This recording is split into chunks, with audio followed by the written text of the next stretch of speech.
Hi guys, how are you? I hope you've had a wonderful Sunday. I've also had a very wonderful Sunday, and I thank God for that. Today we've been taught about grace. And so last time I talked about the 10 simple steps of hand washing. I hope you have changed the way you're washing your hands. You're not just rubbing water and done. No. I hope you're doing it the right way. So today I want to talk about something really interesting, and that is running nose. Someone shared with me about, a friend of mine shared about the different things that people do when they have a running nose. One that was really funny to me is that people take shoes like this shoe when it's really smelling, and then you put it in your nose. Really, guys.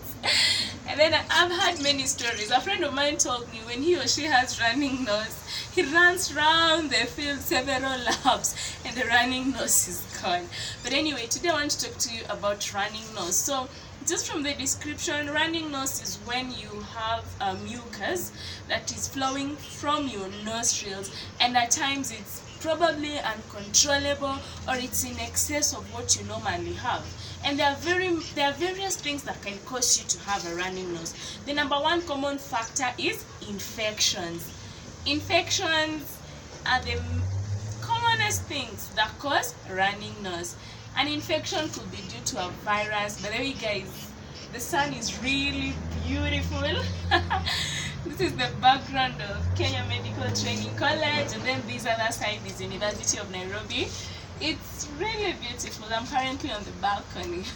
So I told you number one is infection. An infection could be viral, could be due to a virus. So viruses are not just things that organisms that cause HIV/AIDS. We have other viruses which can also cause a running nose. And then another cause could be allergy. And allow me to dwell on that a little bit. Some of you constantly have running nose, probably since you were young, and it could be due to an allergy and you don't know it. So there is a certain association of some things which will tell you you have an allergy. So could the running nose that you're having be an allergy? How will you know? Number one, you have a running nose. Number two, you tend to itch your eyes all the time. We call that conjunctivitis, yeah?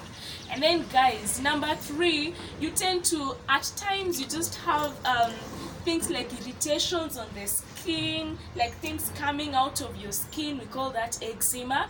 And then number four, guys, at times you find that when you eat something, you have allergies to some specific foods. So when you have this combination of things, and the last one, number five, is you find that at times you have difficulty in breathing. So this combination of things, what we call atopic, will also expose you to get a running nose. And if you have the 5 things that I have talked about, please visit a hospital, because you could be suffering from an allergy and you can be helped. And another cause of running nose, smoking, tobacco. It causes people to have running nose because it causes some irritations within your nose, and then we have things called inflammation. Then you have a lot of secretions and you get a running nose. And then the last thing I want to talk about that can make you have a running nose, and if you're a parent here, children at times tend to put foreign objects in their noses, and you might not realize this, but it could be the cause. So a running nose is not an alarm. But when should a running nose be an alarm? When should you not just sit at home because you have a running nose waiting for it to end? Number one, if you have a running nose and you have a fever, then go to the hospital. You must see a doctor if that is the case. Number two, if you have a running nose that is it is colored yellowish, greenish, and it's really smelling badly, that second associated sign, you must go and see a doctor. Number three, if your child has a running nose and you realize that they're also struggling to breathe, please go see a doctor, because the child could just have put even a bean inside the nose.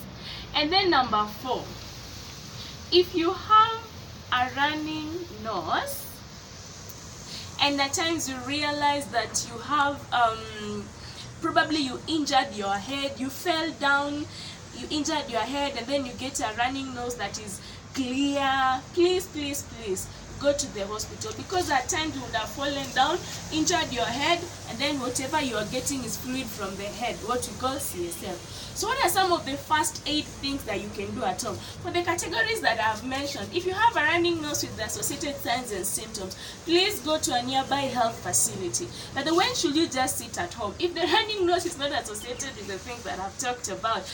And another thing, by the way, guys, if you've had a running nose for long, for more than 10 days, then you shouldn't sit at home and wait for it to end. Go to the hospital, yeah? Because at times you have growths in the nose, then they cause the running nose, and you don't want that to happen.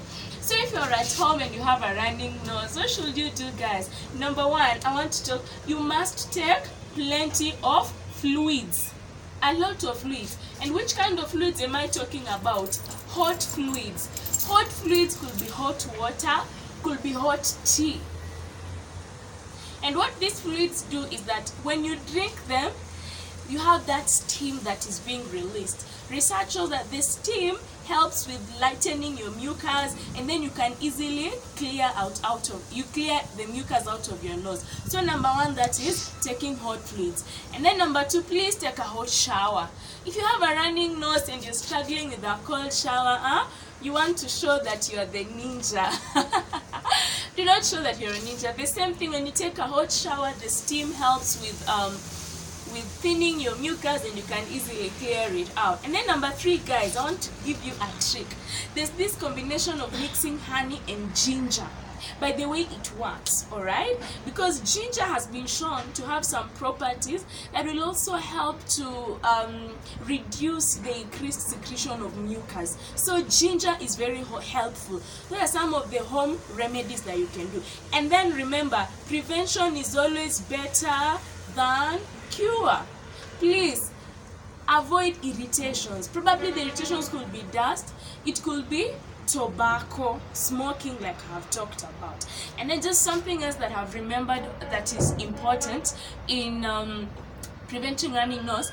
There are some kinds of drinks which we take, and they tend to dehydrate our bodies. The truth of the matter is, alcoholic beverages at times have been associated with dehydration, can even worsen that running nose. Some spices which you use can even worsen it. So those are the simple remedies for you to They are the simple remedies that will help you manage your running nose.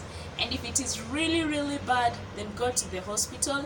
You can be given decongestants, you can be given what you call nasal saline sprays that just help to decongest. I've said, if it is chronic, go to the hospital. If it has the associated symptoms that I've said, go to the hospital, guys. And may God bless you. Have a wonderful Sunday. I hope from today onwards, when you have a running nose, you have an idea about it.